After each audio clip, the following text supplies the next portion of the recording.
បន្ទប់បិទចិត្តងងឹតគ្មានពន្លឺចាំងអង្គុយផ្អែកខ្នងនឹងផ្ទាំងជញ្ជាំងដ៏ត្រជាក់ស្រេបរឿងរ៉ាវកន្លងហួបោកបក់មកស្ទើរតែលិចលង់បេះដូងដែលធ្លាប់រឹងមាំពេលនេះប្រែជាទន់ជ្រាយនៅចំពោះមុខគេធ្វើជាមនុស្សប្រុសរឹងមាំតែពេលនៅក្នុងបន្ទប់ទ្រាំមិនបានឡើយណាទឹកភ្នែកដែលខំលាក់ហូរស្រក់ចុះមកអង្រួនអោរា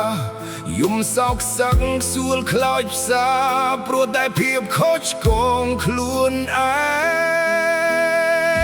បានត្រឹមសងំយំនៅក្នុងបន្ទប់ងងឹតតែម្នាក់ឯងគ្មានអ្នកណាមកក្បែរលួងលោមចិត្តដែលចំបែងរលាយអស់ហើយគ្រប់យ៉ាងព្រោះតែវាថាមិត្តភក្តិនឹងលបែងស្រាសល់ត្រឹមស្រមោលឯកា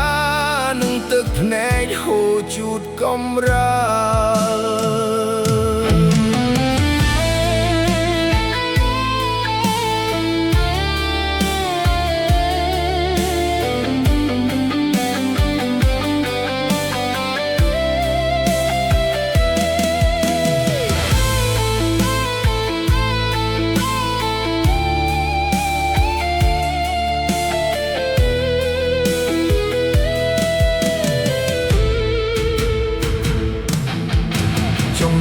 ចេញពីបន្ទប់នេះចង់ទៅសុំទោសអ្នកមានគុណ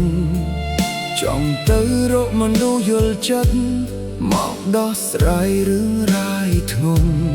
តែខ្លួនអ្នកឯងគ្មានសល់អ្វី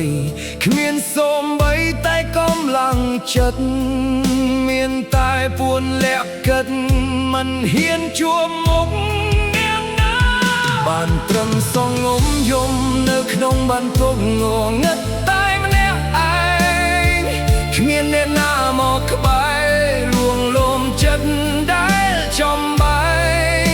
រលាយអស់ហើយគ្រប់យ៉ាងព្រោះតែវាថាមិត្តភក្តិនឹងលបែងស្រាសល់ត្រឹមស្រមោលឯកានឹងទឹកភ្នែកហូរជូតកំរា